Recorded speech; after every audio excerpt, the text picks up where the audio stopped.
दोपहर की कड़ी गर्मी में गरीब दीपक अपनी साइकिल पर लकड़ियों का गट्टा लिए जामनगर गांव में अपने छोटे से मिट्टी के बने झोपड़ी के घर के बाहर आता है, जहां दीपक की बूढ़ी माँ शालिनी और छोटी बहन साक्षी मिट्टी के चूल्हे पर रोटियां बना रही थी।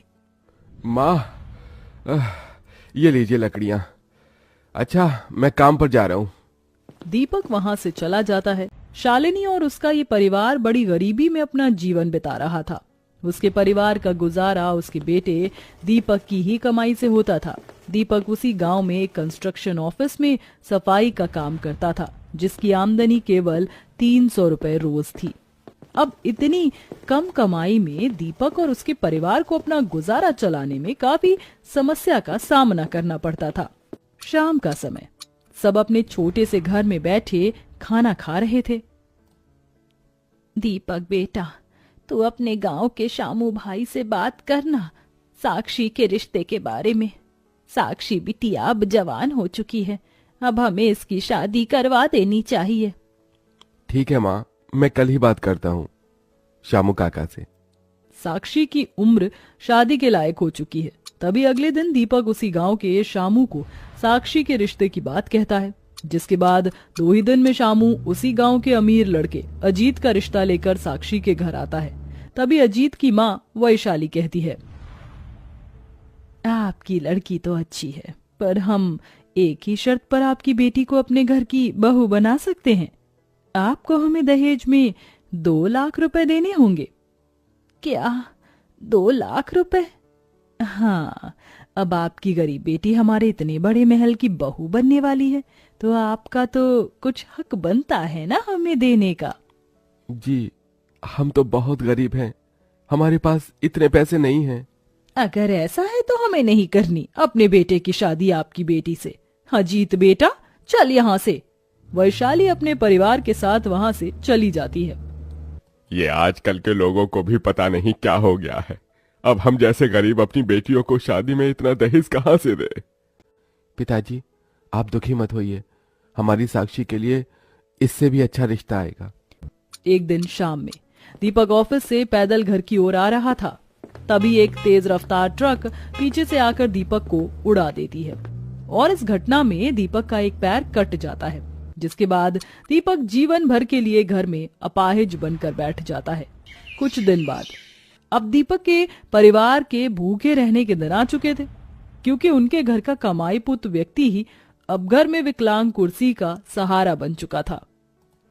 माँ, अब मैं खाना कैसे बनाऊं? घर का सारा राशन तो खत्म हो चुका है। क्या करें अब? पास में तो एक पैसा भी नहीं है और अब तो दीपक भी घर में बेरोजगार बनकर बैठ गया है। एक तो गरीबी चैन से जीने नहीं दे रही थी, ऊपर से दीपक के साथ हुए इस हादसे की वजह से दीपक और उसके परिवार के भूखे रहने की नौबत आ चुकी थी। तभी थोड़े समय बाद दीपक के ऑफिस का मालिक महेश आता है। अरे मालिक, आप आइए आइए। दीपक, अब कैसी तबीयत है तुम्हारी? मालिक, अब ठीक है। दीपक, अब तुम्हारे परिवार का गुजारा कैसे चल रहा है? क्योंकि तुमने तो कहा था तुम घर में अकेले कमाई पोत व्यक्ति हो। हाँ मालिक, इस हादसे की वजह से हमारे ऊपर काफी परेशानियां आ चुकी हैं। पिताजी को देखो, ऐसे बीमार, और घर में कमाई का एक पैसे का जरिया नहीं रहा। तभी महेश की नजर साक्षी पर पड़ती है। ये कौन है दीपक? मालिक, ये मेरी बहन साक्षी है। अच्छा अच्छा, तुम्हारी बहन तो काफी खूबसूरत है दीपक। शादी हो गई इसकी? नहीं मालिक, गरीबी के चलते इसकी भी कहीं शादी नहीं हो पा रही है। दीपक, तुम साक्षी को अपनी जगह भेज दो ना काम करने। मैं साक्षी को अपने ऑफिस में सफाई और पियून का काम दे देता हूँ। साक्षी के काम करने से तुम्हारे परिवार का गुजारा तो चल पाएगा। सबको महेश का उपाय पसंद आता है। भाई, ये ठीक कह रहा है। अब हम कब तक ऐसे ही बैठे रहेंगे? अब जीवन का गुजारा करने के लिए किसी को तो कुछ करना ही होगा ना। दीपक और उसके परिवार के पास अब दूसरा कोई रास्ता नहीं था। अब परिवार का गुजारा करने के लिए अगले दिन से साक्षी उसी गांव में महेश के ऑफिस में आकर सफाई करना, चाय पानी देना, ये सब करने लगी। महेश इस काम के साक्षी को 200 रुपए रोज देने लगा। कई महीने ऐसे ही बीत जाते हैं। एक दिन सवेरे महेश अपने ऑफिस में बैठा था, तभी वहां पायल नाम की लड़की आती है। हाय महेश जी, कैसे हो? अरे पायल, तुम?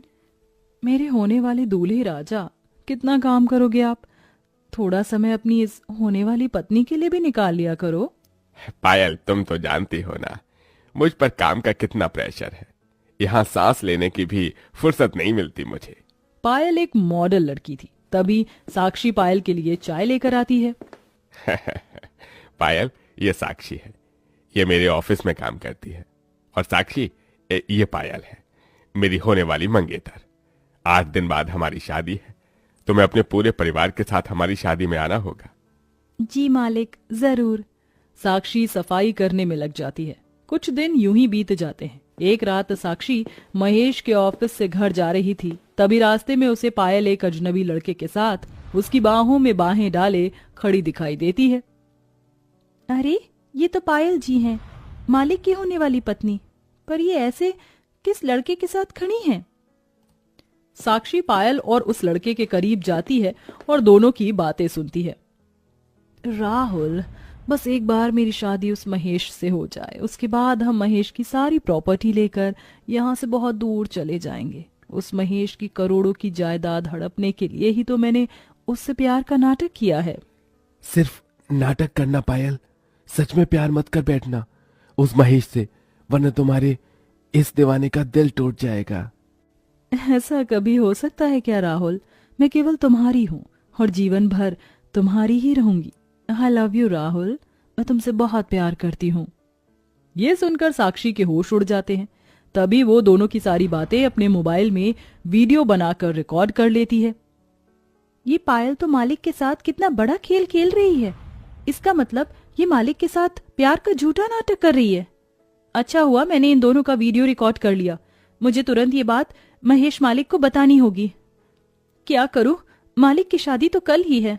तभी साक्षी दौड़ते हुए उसी गांव में महेश के बड़े से बंगले महल जैसे घर के बाहर आती है। महेश का घर बहुत बड़ा था, जहां महेश की शादी की तैयारी चल रही थी। तभी साक्षी महेश के घर में जाने लगती है तो कोई भी उसे घर में घुसने नहीं देता। तभी साक्षी घर चली जाती है। अगले दिन सवेरे महेश के घर में महेश पायल की शादी हो रही थी।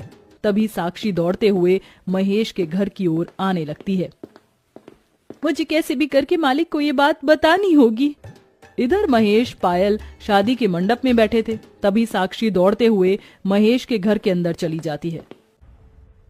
रुक जाइए मालिक, ये शादी मत कीजिए।